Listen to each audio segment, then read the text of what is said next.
Mis padres me llamaron a las 2 de la madrugada gritando como si la casa estuviera en llamas. El timbre del celular taladró la oscuridad y, cuando por fin contesté, lo primero que escuché fue la voz de mamá, rota por el pánico. «Laura, tu hermano está en el hospital ahora mismo», hiperventilaba. «Manda $15,000 de inmediato o va a pasar la noche con dolor y además se va a quedar con toda la deuda».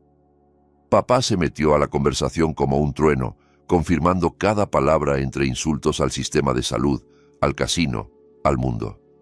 Yo, todavía con el sabor agrio del sueño interrumpido en la boca, respondí con una calma que hasta a mí me sorprendió. «Llamen a su princesita perfecta». Y colgué. Apagué el celular.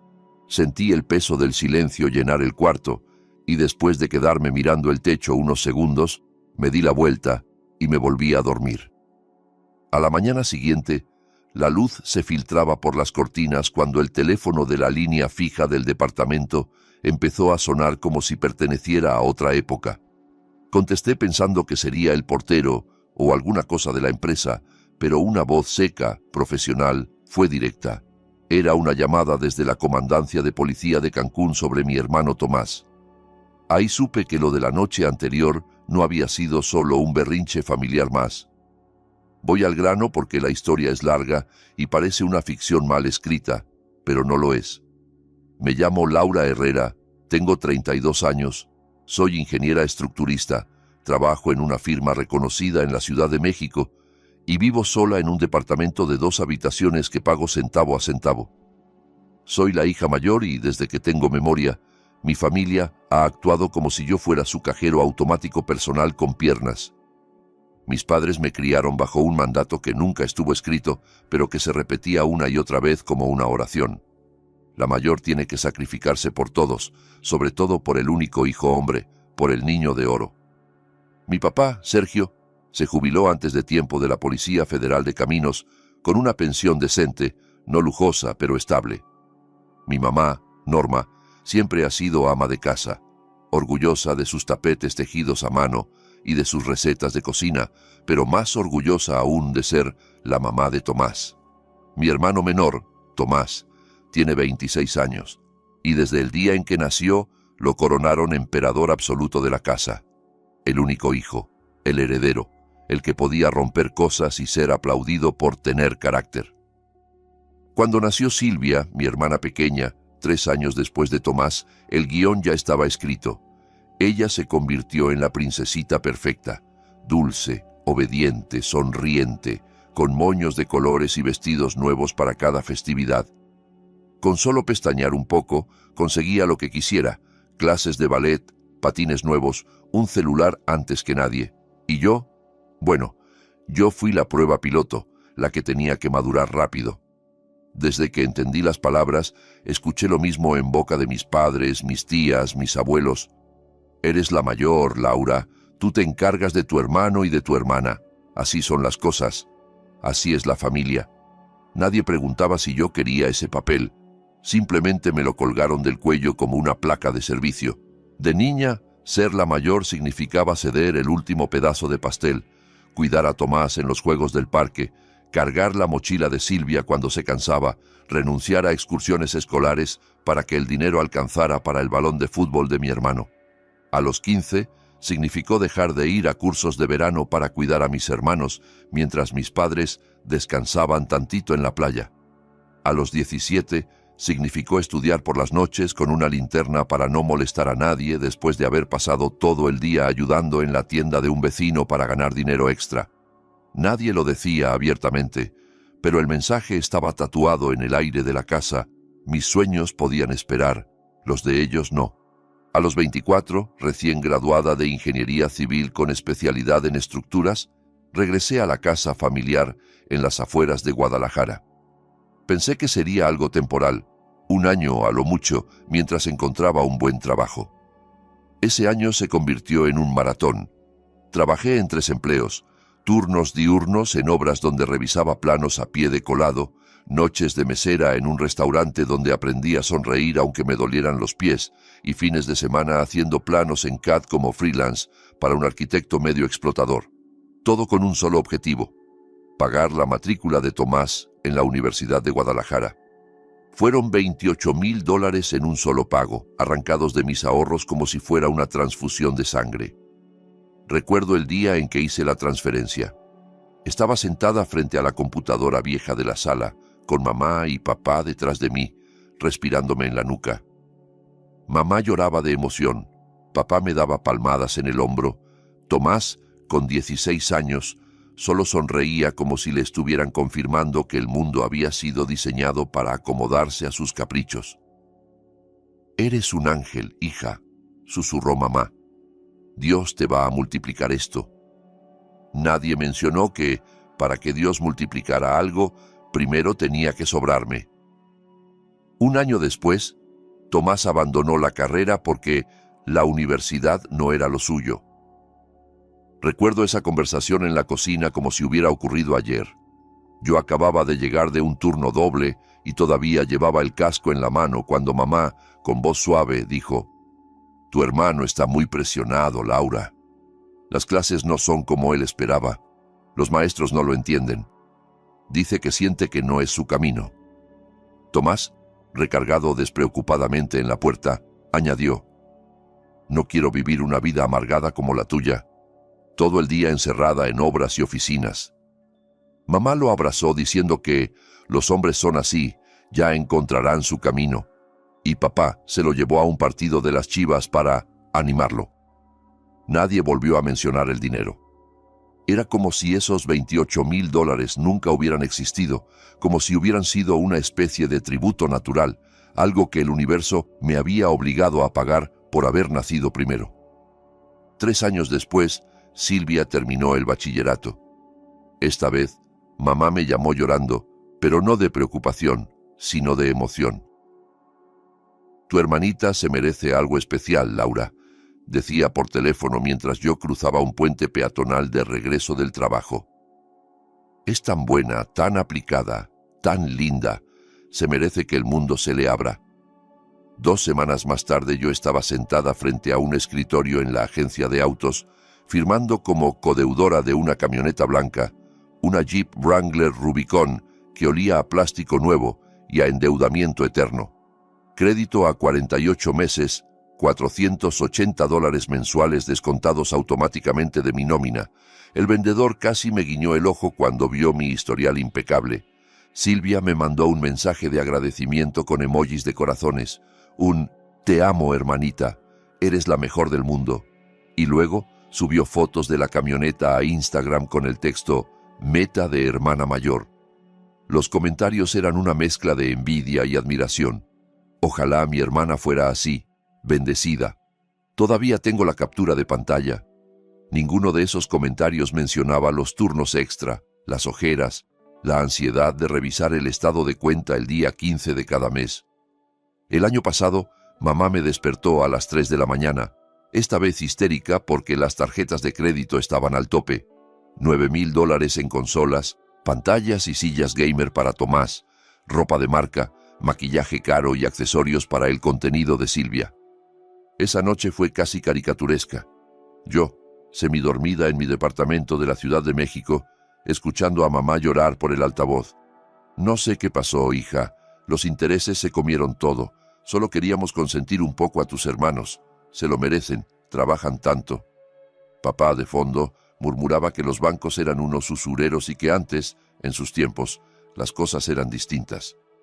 Tomás no apareció en la llamada, pero Silvia mandó un audio de 10 segundos diciendo: «Prometo que le voy a sacar provecho al contenido, hermana. Esto es inversión». Hice la transferencia antes incluso de levantarme de la cama. Mamá juró por lo más sagrado que era la última vez. No lo fue.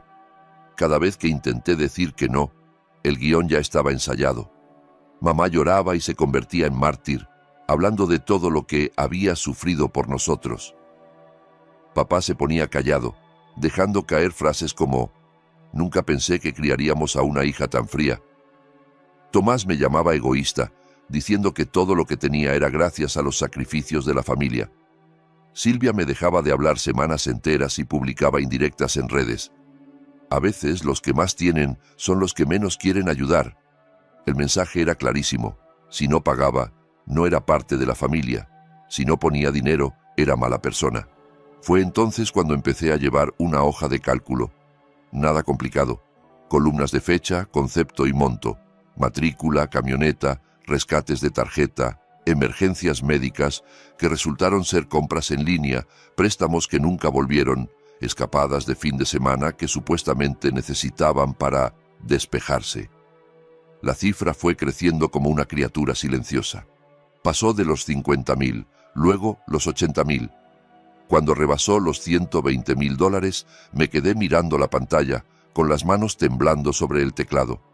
Cada centavo había salido de mis horas extras, de mis ascensos, de mis decisiones de no viajar, de no comprarme un coche propio, y nadie me había dado las gracias de verdad ni una sola vez. Lo daban por hecho. Era mi deber. Era lo que hacen las hermanas mayores. Y yo me creí ese cuento durante demasiado tiempo.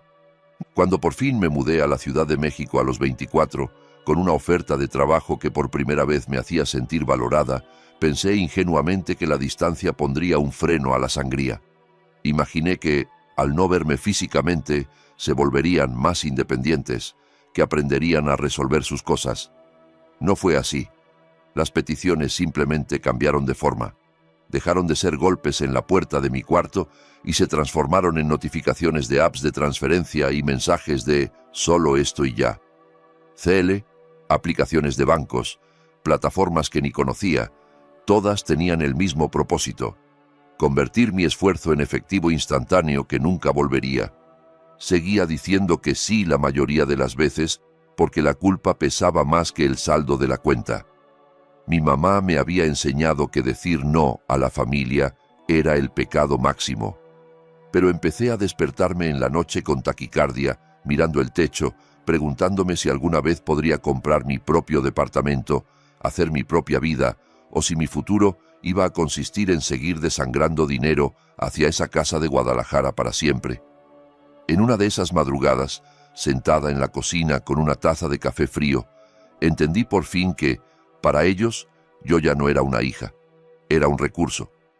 Y los recursos, tarde o temprano, se agotan.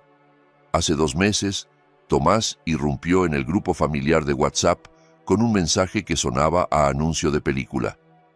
Necesitaba un fin de semana de reset en Cancún con su mejor amigo Gabriel Quiñones, el hijo del empresario que posee la mitad de las plazas comerciales de la ciudad. Dijo que serían solo 4 días, 3 noches, hospedados en un hotel de lujo en la zona hotelera, y que mis padres ya habían pagado los vuelos y la suite.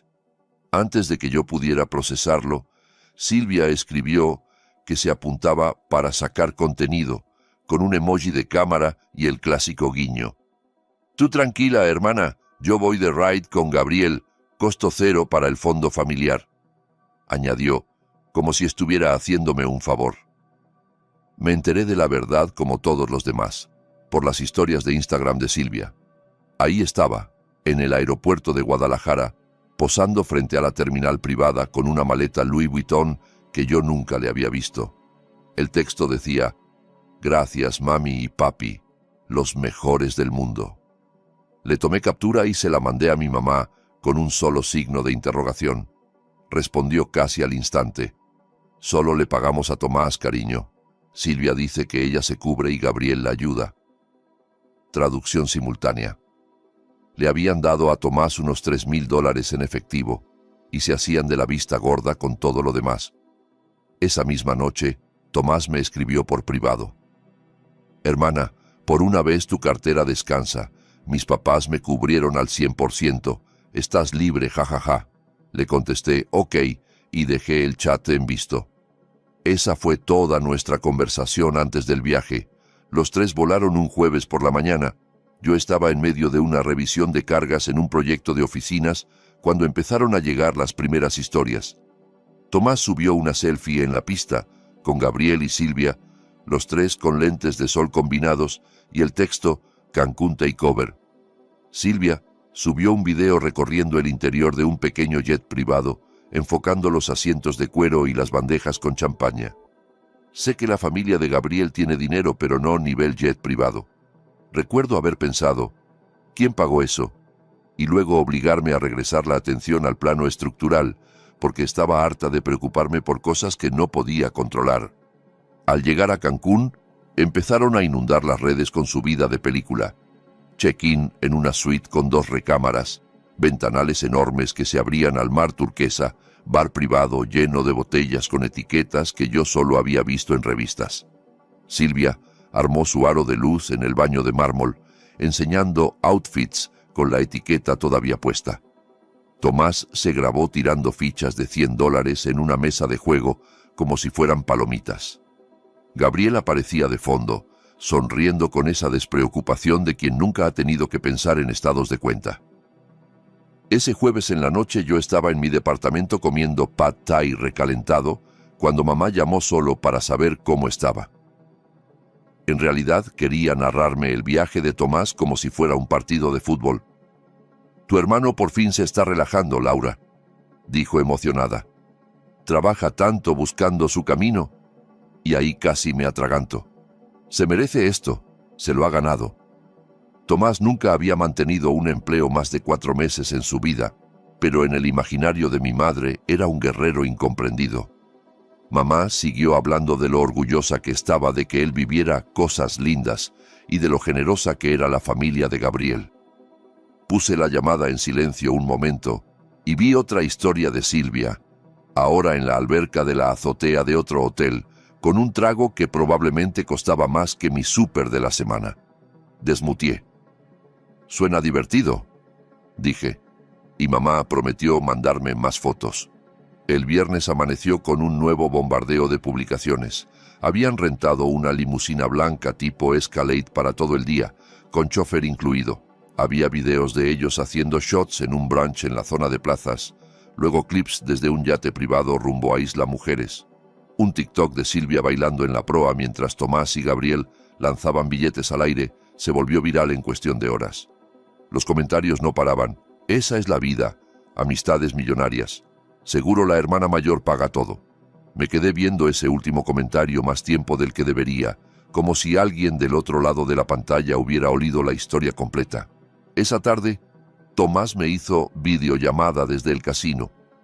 Ya iba borracho, rojo, con la sonrisa pegada de oreja a oreja. De fondo se escuchaban las máquinas tragamonedas, las risas, la música estruendosa. «Mira dónde estamos, Lau. Zona VIP, botella tras botella». Giró la cámara para enseñarme a Gabriel chocando la mano con una mesera y a Silvia haciéndose selfies con desconocidos. Mis papás se lucieron. «Tendrías que ver esto. Está enfermamente increíble». Le pregunté cuánto costaba el servicio de botellas, solo por curiosidad mórbida. Se rió, casi escupiendo el trago. «Ni te preocupes. Todo va a la tarjeta negra del papá de Gabriel. Estamos bien». Luego bajó la voz, como si de pronto recordara que éramos hermanos y que, en teoría, debía importarle algo más que el alcohol. «En serio, gracias por habernos respaldado siempre», murmuró. «Esta te toca a ti». Colgó mandándome besos a la cámara. Yo me quedé mirando la pantalla negra un buen rato, con algo agrio subiéndome por el estómago. $3,000 de mis padres, jet privado, limusina, yate, tarjeta negra, joyas. Las cuentas no salían, pero me repetí que no era mi problema. Son adultos. Si Gabriel quería presumir, era asunto suyo. Si mis padres querían consentir otra vez a Tomás, era su jubilación, no la mía. Silencié las notificaciones del grupo familiar, me fui al gimnasio e intenté convencerme, una vez más, de que no me importaba. Para la noche del sábado, las publicaciones se habían convertido en una especie de documental de exceso. Sala privada de póker con mesas verdes brillantes, montañas de fichas, Silvia con un collar de diamantes que yo nunca le había visto, con el texto «Regalitos de la racha ganadora del hermanito». Tomás se grabó deslizando una torre de fichas negras en una mesa de blackjack mientras el croupier las contaba en voz alta. Gabriel gritaba detrás, «¡Esta ciudad es nuestra!». Yo actualizaba compulsivamente como una adicta, sin saber muy bien qué buscaba. Quizá una señal de que algo iba a salir mal. Quizá la confirmación de que ya había salido mal. Otra historia.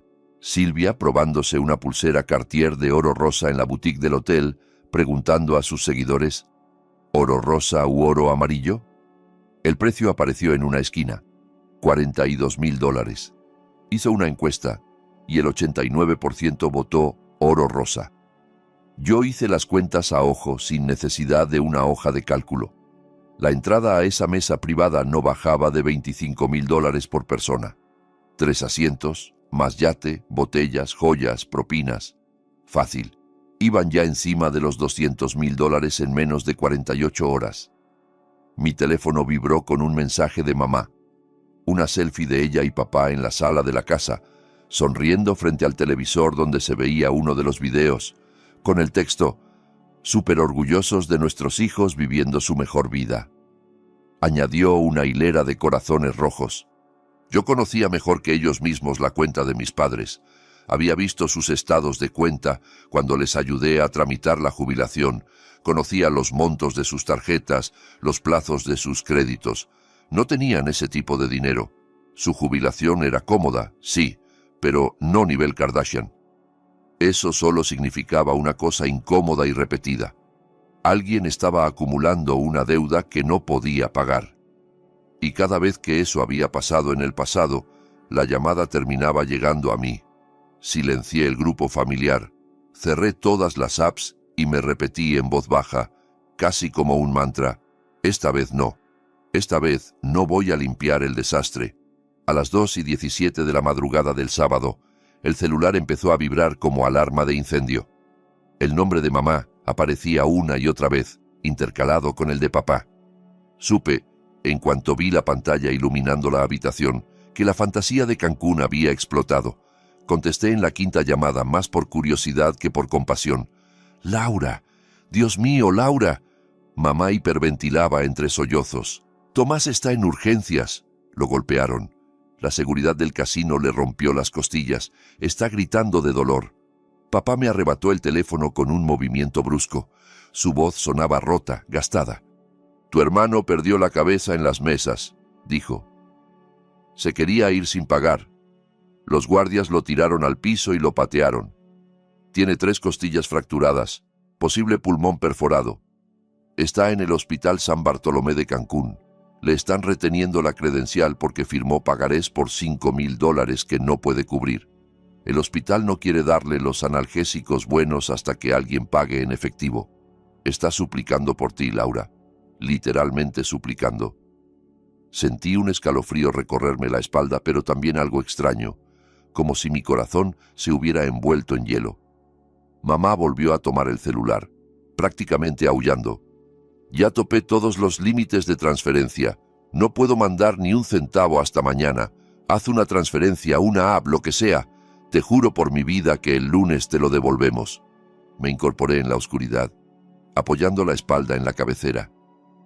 Solo se oía su histeria por el altavoz. Tenía el pulso acelerado, pero mi voz salió fría, pareja, como si la hubiera ensayado durante años. «¿Por qué no pueden pagar ustedes?», pregunté sin rodeos. Hubo un silencio pesado, denso, al otro lado de la línea. Luego mamá rompió en nuevos sollozos, ahora con un tono que mezclaba culpa y manipulación. «Estamos completamente en la ruina, hija. Le dimos todo lo que teníamos para el viaje y más. Pensamos que solo se estaba divirtiendo. Tú siempre has sido la fuerte». La corté con 6 palabras que nunca había dicho, pero que llevaba años guardando en la lengua. «Llamen a su princesita perfecta». Colgué. Arranqué el cargador de la pared con un gesto casi mecánico. Apagué el teléfono y me recosté de nuevo. Podía sentir mi propio corazón retumbar en el pecho, pero por dentro algo estaba perfectamente quieto. Sin culpa, sin dudas, sin lágrimas. Un corte limpio, como si hubiera cortado una cuerda que llevaba toda la vida arrastrando. Me di la vuelta y dormí mejor que en años. El mundo no se acabó. No se cayó el techo. Nadie vino a arrestarme. Solo hubo silencio. Desperté a las 8:30 con la luz entrando por la ventana del dormitorio. Por un momento se me olvidó todo. Luego la memoria regresó como una marea, pero en lugar de sentir peso, sentí ligereza. como si me hubieran quitado una mochila invisible. Dejé el celular en el piso, aún apagado.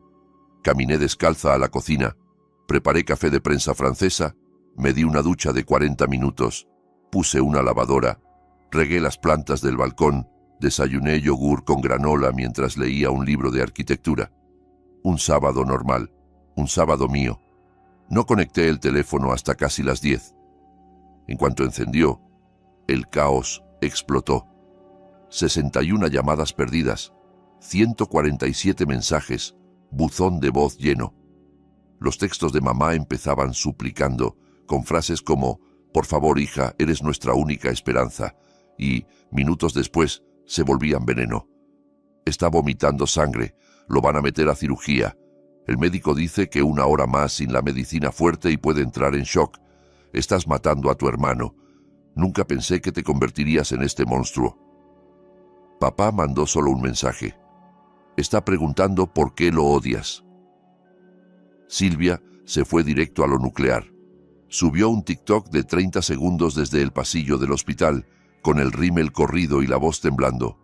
«Mi hermano de 26 años se debate entre la vida y la muerte, y mi propia hermana se niega a mandar $5.000. 5.000. Gana más de 6 cifras al año y lo deja sufrir. Me etiquetó con nombre completo, empresa y ciudad. El video llegó al 1.000.000 de vistas en 2 horas. Luego vinieron las fotos. Tomás en la camilla, sin camisa, vendado, el rostro hinchado y morado, los ojos cerrados. Un acercamiento al pagaré del casino, su firma temblorosa bajo el saldo en rojo, $5.000. Capturas de pantalla de las transferencias rechazadas de mamá. Otro video con Silvia agarrándole la mano mientras él gime con el texto «La hermana mayor no lo quiere salvar». Desconocidos comenzaron a inundar mis mensajes. «Ojalá te pudras. El karma te va a alcanzar. Feminista falsa, eres igual que los hombres que criticas». Algunos se tomaron la molestia de buscar mi correo laboral y enviar copias a recursos humanos de mi empresa, exigiendo que me despidieran por inhumana. Un par de conocidos me escribieron en privado. «Laura, ¿es cierto? ¿Qué está pasando?». Yo repasé todo eso mientras comía cereal, sin sentir absolutamente nada, como si estuviera leyendo el drama de otra persona. Primero llamó el casino, un número bloqueado de Quintana Roo. «Señorita Herrera», dijo una mujer con tono administrativo, «habla la caja de crédito del casino. Tenemos a su hermano retenido por un pagaré pendiente. ¿Podemos pasar algún cargo a su tarjeta para liberar su identificación?». «Comuniquen todo con sus papás», respondí sin titubear. Ella dudó unos segundos. «Ellos ya vinieron. Sus tarjetas están al límite», informó, esperando quizá un gesto de compasión. «Ese no es mi problema», dije, y colgué. 10 minutos después, llamó el área de cobranza del hospital. Una enfermera, agotada, explicó que la ley estatal permitía exigir pago en efectivo cuando el paciente no presentaba seguro y estaba estable. Le habían dado la dosis mínima de analgésico, pero el anestesiólogo no lo operaría sin depósito. «No es mi cuenta, no es mi responsabilidad», repetí. Escuché al otro lado un suspiro cansado como de alguien que ya ha vivido esa escena demasiadas veces, y colgó. Mamá intentó videollamada. Rechazada. Papá igual. Silvia lo intentó desde 3 cuentas distintas, todas rechazadas. Gabriel me escribió desde el celular de Tomás. «Tu hermana es literalmente la peor persona que he conocido». Bloqueado. Mamá mandó una última tanda de notas de voz, cada una más desquiciada que la anterior. Escuché 30 segundos de gritos sobre cómo estaba destruyendo a la familia, cómo Dios me castigaría, cómo iba a morir sola. Eliminé las demás sin oírlas. Abrí mi app del banco, miré el saldo por el que me había desvivido durante la última década y sentí una calma profunda. $5.000 no iban a dejarme en bancarrota. 10.000 tampoco. Ese no era el punto. El punto era que ya no iba a ser el paracaídas cada vez que ellos decidieran saltar sin red. Bloqueé el número de mamá por primera vez en mi vida, luego el de papá, luego cada número desconocido que me había marcado esa mañana. Preparé otra taza de café, Me puse los tenis y salí a correr 5 kilómetros por el circuito de Chapultepec. El cielo estaba despejado, el aire frío, y mi mente, por primera vez en mucho tiempo, estaba en silencio. Al volver, vi que Silvia había abierto una colecta en línea, Meta, $20,000 para salvar a Tomás de la negligencia médica. Ya iban 9,000. El donante principal escribió: de un hijo chivo expiatorio a otro, sáquenlo de ahí. Leí ese mensaje 2 veces. Alguien que no me conocía había usado exactamente las palabras que jamás se habían dicho en mi casa: chivo expiatorio.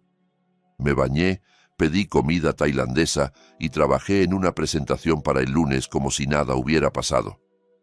Antes de dormir, desbloqueé a mamá solo para mandarle un mensaje: estoy bien.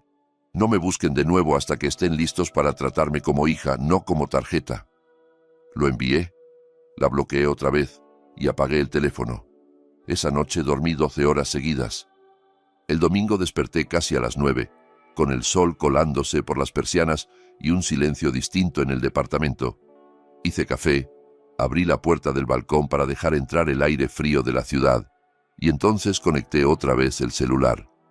Tardó 12 segundos en encender, 12 segundos en los que pensé seriamente en tirarlo por la ventana y desaparecer. A las 9:01 entró la primera llamada, número con Lada de Quintana Roo.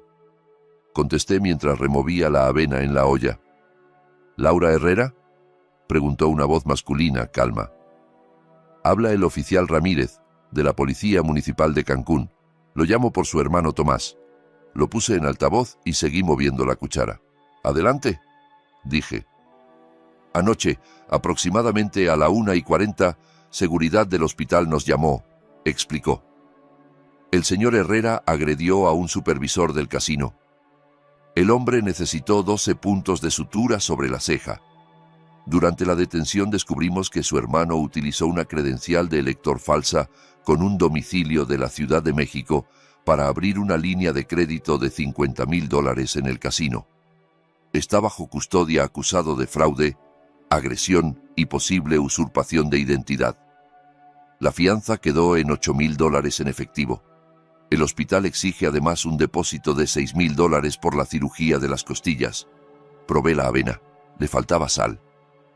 Y me llama porque figura como contacto de emergencia y garante en parte de la documentación. ¿Puede venir a la comandancia o transferir los fondos? Estoy a 800 kilómetros, oficial, respondí. No soy su tutora, ni su esposa, ni su aval. Sus padres, Sergio y Norma Herrera, viven en Guadalajara. Dirija todo a ellos. Ya hablamos con sus padres, dijo tecleando algo. Están aquí, pero no pueden reunir el dinero. Su hermano pide que insistamos con usted. Entonces su hermano les mintió al decir que yo lo rescataría siempre, contesté. No voy a pagar ni un centavo. Que tenga buen día. Colgué, serví la avena en un tazón y desayuné en el balcón viendo a la gente correr abajo, como si el mundo siguiera exactamente igual. Los mensajes no habían parado desde que me desconecté la tarde anterior. Mamá había mandado más de 300 textos durante la noche. Fui deslizando el dedo despacio, como quien revisa un expediente clínico. Fotos de Tomás esposado a la cama del hospital, el pecho vendado y manchado de sangre. Otras del falso INE con mi antigua dirección de la Ciudad de México. Notas de voz de mamá gritando: «Lo tratan como un animal». Un mensaje único de papá: «Lo van a mandar a prisión, Laura. Prisión de verdad». Silvia se había ido todavía más lejos. Estaba transmitiendo en vivo en Instagram y TikTok desde el estacionamiento de la comandancia. En el live llevaba el pelo recogido, las lágrimas perfectamente visibles, el ángulo estudiado. Actualización. Mi hermano ya está detenido porque mi hermana sigue negándose a ayudar, decía, mirando dramáticamente a la cámara. No lo sueltan sin $14,000. Usó una identificación falsa porque estaba desesperado. Esto es lo que pasa cuando la familia te abandona. Hizo zoom al letrero de la comandancia, luego a su propio labio temblando. Más de 1 millón de personas conectadas. El chat era una carnicería insultos, amenazas, gente filtrando mi correo laboral, mi LinkedIn, hasta el nombre de mi edificio. Gabriel me escribió desde 3 cuentas distintas. Eres el mal hecho persona. Ojalá puedas vivir contigo misma. El karma existe. Lo bloqueé en todas. Llamó la trabajadora social del hospital, con una voz suave, entrenada en empatía. Explicó que, por normativas estatales, debían cobrar antes de procedimientos no vitales, que el equipo de traumatología no podía fijar las costillas sin el depósito. Sus padres están en la sala de espera intentando negociar, pero su crédito está congelado, añadió. El dolor de su hermano es intenso, está asustado. La pide por nombre. Mi hermano ha pedido muchas cosas en su vida, respondí, y casi siempre se las han dado. Esta vez no voy a ser yo quien lo salve. Lo siento por usted, que está en medio, pero esto es entre ellos y él. Colgó con un suspiro. Mamá intentó otra videollamada desde el baño de la comandancia. Se veía solo el techo y se escuchaba su llanto desbordado. La dejé sonar hasta que se cortó. Papá marcó desde la sala de espera del hospital. Lo mismo. Silvia llamó desde el teléfono de Tomás. Lo ignoré. Después mamá envió la nota de voz más larga que le había oído nunca. 2 minutos 14 de derrumbe absoluto. La puse en altavoz mientras lavaba los platos. Usó tu dirección antigua porque dijo que siempre lo salvabas. Lloraba. El detective dijo que pueden ser de 5 a 10 años si lo condenan. Está con un uniforme naranja, Laura. Mi bebé en un uniforme naranja. Aquí estamos, sentados en un cuarto que huele a vómito, mientras desconocidos en Internet nos mandan dinero porque su propia hermana no mueve un dedo. Ojalá nunca hubiera tenido hijas. La borré, enjuagué el plato y puse una lavadora. A la 1:10, el casino llamó de nuevo. Ahora un gerente con voz más autoritaria. Podemos reducir el pagaré a $3,000 si se paga hoy y firmar una carta compromiso por el resto, ofreció, como quien negocia la compra de un coche. No es mi pagaré, no es mi firma, no es mi problema. Respondí sin elevar la voz. 5 minutos después sonó un despacho de fianzas. Solo el 10%, $800 en efectivo y sale hoy mismo, dijo el agente. Lo tendrían fuera en 2 horas. Llame a sus papás, están ahí, contesté. Sin garantías colgué otra vez. La colecta de Silvia explotó hasta superar los $70,000. Subió una selfie con una cartulina en mano donde se leía: «Gracias desconocidos por amar a mi hermano más que su propia hermana». La donación más alta, $5,000, venía con el mensaje: «De un chivo expiatorio a otro, sácalo de ahí». Revisé mi correo del trabajo. 47 mensajes nuevos. Asuntos como desgracia, ojalá estés orgullosa, sabemos dónde trabajas. Mi jefe me había reenviado uno con un simple. Respondí tranquila, con los dedos firmes sobre el teclado. Es un asunto familiar, ya lo estoy manejando. Habrá ruido en redes unos días, pero no afecta mi desempeño. Estaré en la oficina mañana como siempre. Envié. El mensaje final de mamá llegó a la 1:13 de la tarde.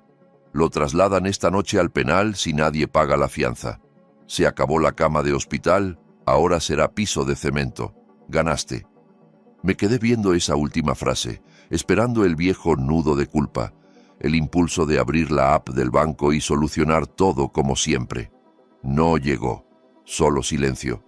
Bloqueé su número definitivamente, abrí la laptop y terminé la presentación del puente que probablemente me convertiría en la ingeniera senior más joven de la firma. A las 6 preparé salmón, puse una película y me fui a dormir con todas las notificaciones silenciadas. Por primera vez en 32 años, nadie esperaba ni un solo dólar de mí. Esa misma tarde de domingo, cuando ya estaba en pijama y pensaba en leer un rato, sonó de nuevo un número desconocido de Quintana Roo.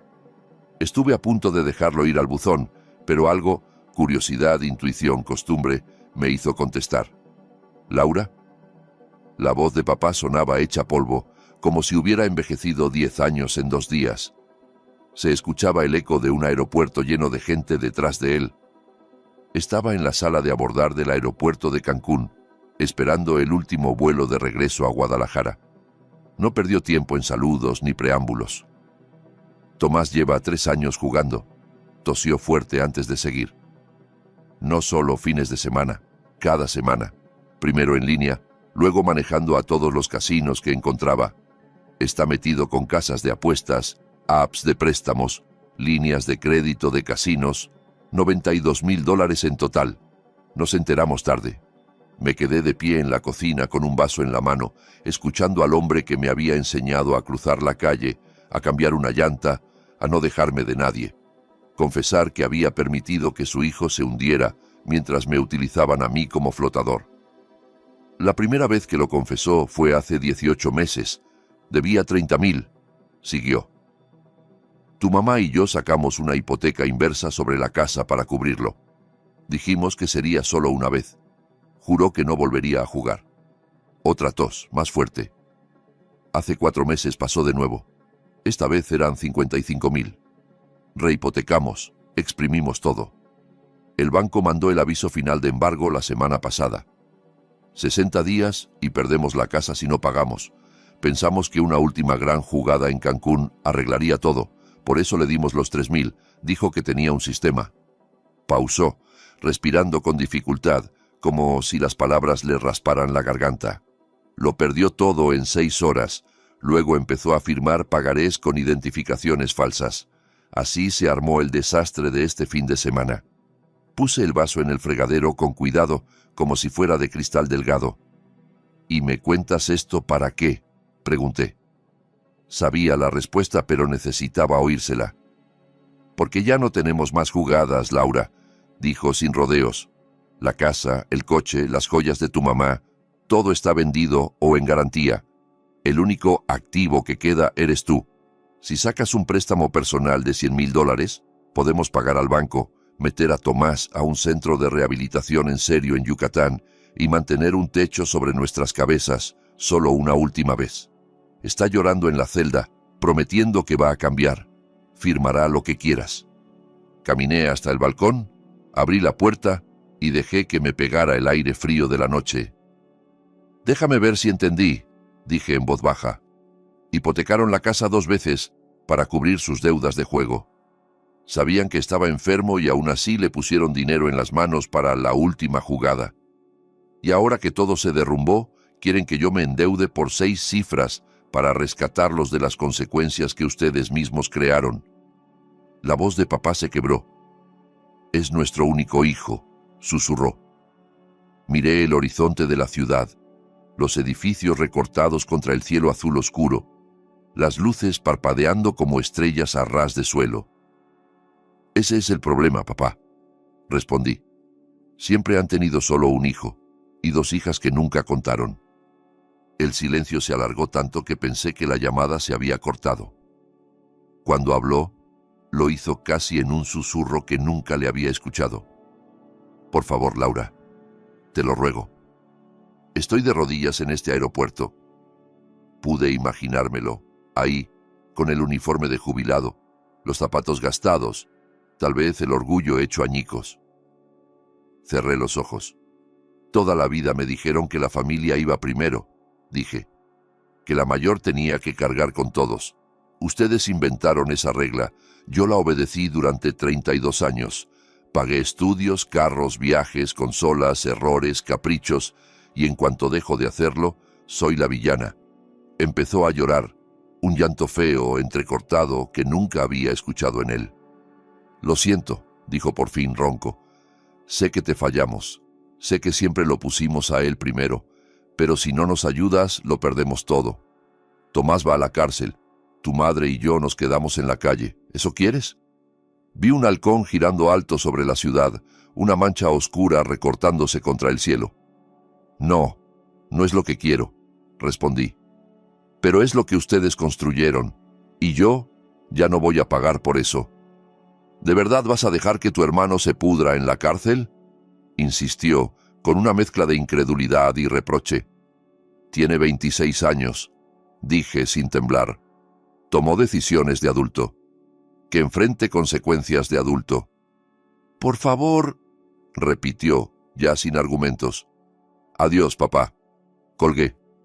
Me quedé un minuto entero de pie, con el teléfono en la mano, esperando el viejo impulso de devolver la llamada, retractarme, ofrecerme a ver qué podía hacer. Nunca llegó. Bloqueé su número. Luego abrí la laptop y hice algo que debí hacer años atrás. Pedí un reporte de crédito completo mío y de mis padres. Las hipotecas inversas aparecían claritas a nombre de Sergio y Norma Herrera. Tomás ni siquiera estaba en la escritura. Mi nombre no aparecía por ninguna parte. Legalmente, esa casa nunca fue mi problema. Era un escenario que ellos habían construido sin mí, y ahora querían que yo sostuviera con mis hombros. Cerré la computadora, serví una copa de vino aunque apenas eran las 3 de la tarde, y me senté en el sillón. El silencio de mi departamento se sentía nuevo, casi extraño. Nada de vibraciones constantes, nada de mensajes urgentes, nada de hija, necesito que me deposites. Solo yo, mi espacio, mi respiración. Pensé en la niña que escondía las boletas con puro 10 en la mochila porque ni así era tan importante como el entrenamiento de fútbol de Tomás. En la adolescente que trabajó 3 turnos para que su hermano pudiera perseguir sueños que abandonaría a las semanas. En la joven que pospuso comprar una casa, formar una familia, viajar, porque cada dólar extra tenía que ir por carretera a Guadalajara para mantener a flote al hijo dorado. Todo terminó con una sola llamada y una decisión. No sentí triunfo ni venganza, sentí libertad. Esa fue la última vez que hablé con mi padre. El acoso duró exactamente 7 días más. Mensajes de números desechables, correos desde direcciones falsas, cartas escritas a mano deslizadas por debajo de la puerta de mi antiguo edificio. Mi tía Lidia llamó llorando desde Florida, asegurando que mamá había tenido una crisis nerviosa y que era mi culpa. Mi primo Marcelo me hizo videollamada desde el celular de mamá, sosteniendo la cámara para que yo viera a mi madre hecha ovillo en el sofá, abrazando una foto mía de bebé. Silvia subía actualizaciones diarias a TikTok. Día 4 sin casa porque mi hermana no ayuda. Día 5 viviendo de la caridad. La colecta cerró en $112,000, cada billete donado por extraños convencidos de que yo era el monstruo de la historia. El miércoles por la mañana, el registro público de la propiedad de Jalisco subió el aviso oficial. La casa de 2 pisos en la calle Coralina, en las afueras de Guadalajara, esa donde aprendí a andar en bicicleta y donde tantas veces me guardé el llanto, estaba embargada y sellada. Una vecina de la infancia me mandó una foto del enorme adhesivo amarillo pegado en la puerta. Mis padres tuvieron 30 minutos para sacar lo que pudieran cargar. Todo lo demás pasó a manos del banco. Esa misma tarde, Tomás se presentó ante un juez estatal por videollamada desde el centro de detención de Cancún. El fiscal le ofreció un acuerdo. El fraude se reduciría a delito menor si aceptaba pasar 90 días en un programa estatal de rehabilitación para ludópatas cerca de Mérida. Aceptó. El viernes ya iba en un camión de reos rumbo al centro, con las muñecas esposadas, la mirada perdida, según las fotos borrosas que Silvia filtró. Las colaboraciones de mi hermana se evaporaron en cuestión de horas. Marcas de ropa, de maquillaje, de blanqueamiento dental, todas la abandonaron en menos de 48 horas. En foros y redes empezaron a diseccionar cada post patrocinado, llamándola la chica que lloraba por pulseras Cartier. Perdió más de 500,000 de seguidores en 4 días. Hizo un último directo desde un motel barato junto al periférico de Guadalajara, con el rímel corrido, suplicando que no la dejaran sola, que todos cometemos errores. El chat se llenó de carcajadas en emoji, de comentarios crueles, de gente diciéndole que se consiguiera un trabajo real. Yo no vi nada en vivo. Para entonces ya había cambiado de número, había pasado el antiguo a un limbo de buzón de voz y solo 8 personas tenían mi nuevo contacto. Bloqueé cada cuenta asociada a un pariente, puse mi Instagram en privado y borré todas las fotos donde me habían etiquetado. Era como borrar un tatuaje, lento y doloroso, pero necesario. El domingo siguiente firmé un contrato de arrendamiento para un loft en la colonia Roma, a 20 minutos de donde vivía, con techos altos y un balcón pequeño pero luminoso.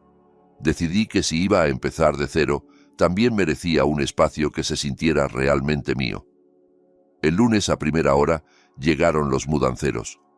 Para el mediodía ya me había ido, sin dejar dirección de reenvío, solo un correo a la administración del edificio, avisando que cualquier carta a mi nombre se devolviera al remitente. El silencio que siguió fue impresionante. No más llamadas de pánico a las 3 de la mañana, ni solicitudes de transferencias disfrazadas de emergencias, ni sermones envueltos en «te lo digo por tu bien». Mi bandeja de entrada se quedó casi vacía, salvo por correos del trabajo y de amigos de verdad. La batería del teléfono empezó a durarme 2 días enteros. Por las mañanas caminaba a la nueva cafetería de la esquina y pedía siempre el mismo latte con leche de avena sin que nadie me pidiera que les prestara 10 para la gasolina. Los fines de semana salía a caminar sola por la ciudad, visitaba exposiciones, me sentaba en parques a leer sin tener que justificar por qué no podía pagar boletos de avión para nadie.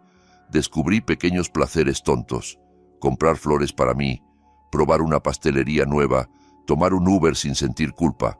Cocinaba en silencio, sin ese zumbido de fondo que me decía que en cualquier momento alguien iba a perderlo todo y me culparía por no atraparlo al caer. Una tarde, sentada en el nuevo balcón, vi el sol esconderse detrás de los edificios y me di cuenta de que no me había encogido de hombros ni una sola vez en 6 días. Abrí una botella de vino que llevaba años guardando para celebrar algo importante. Serví una copa y me permití llorar, no de tristeza, sino de alivio puro, casi mareante. Cortarlos no fue crueldad, fue respirar por primera vez.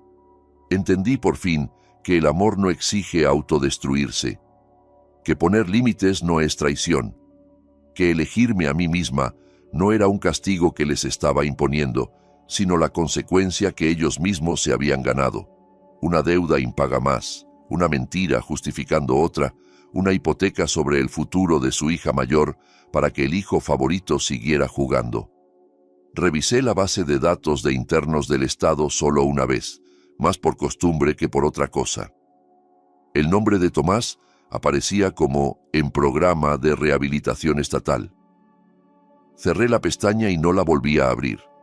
La última publicación pública de Silvia fue una foto borrosa de un camión de mudanza con el texto «Empezando de cero con nada, gracias a la sangre». Tuvo 3000 me gusta y luego su cuenta quedó en silencio. Mamá lo intentó una vez más. Una carta reenviada desde mi antigua dirección, con matasellos de Zapopan. Dentro había una sola foto instantánea. Yo, de 6 años, sin un diente, sonriendo en una alberca inflable, el cabello pegado a la frente por el agua. En el borde blanco de la foto, con su letra nerviosa, había escrito: «Lo sentimos». La miré mucho rato, tratando de descifrar si ese «lo sentimos» significaba algo más que culpa momentánea. Luego la dejé caer en el contenedor de reciclaje junto con publicidad y recibos viejos. No los odiaba. El odio exige energía. Y yo ya no tenía nada más que darles. Cumplí 33 ese otoño. Me compré un pastel de Red Velvet en la pastelería de la esquina. Invité a 3 compañeros de trabajo que se habían vuelto amigos y lo comimos en el balcón, bajo unas luces colgantes que instalé yo misma. Nadie me pidió que pagara nada extra. Nadie lloró. Nadie grabó videos buscando lástima. Solo risas, migas de pastel en el piso y un cielo lleno de estrellas que por primera vez sentí que también eran mías. Dormí con las ventanas abiertas y desperté con el canto de los pájaros en lugar de la culpa. Por primera vez en toda mi vida, la única persona a la que tenía que cargar era a mí misma. Y descubrí que no pesaba tanto. Si escuchaste esta historia hasta el final, quiero que me lo cuentes en los comentarios escribiendo la palabra libertad. Así sabré que no estás sola, que también te has cuestionado cuánto has tenido que cargar por otros. Cuéntame, ¿te identificaste con Laura? ¿Alguna vez te hicieron sentir el cajero automático de tu familia? Leo absolutamente todo lo que ponen. No olvides suscribirte al canal, dejar tu like y activar la campanita, porque se vienen más historias intensas como esta que te van a hacer pensar en tus límites, en tu valor y en lo que realmente mereces. Y si conoces a alguien que necesite escuchar esto, compártela.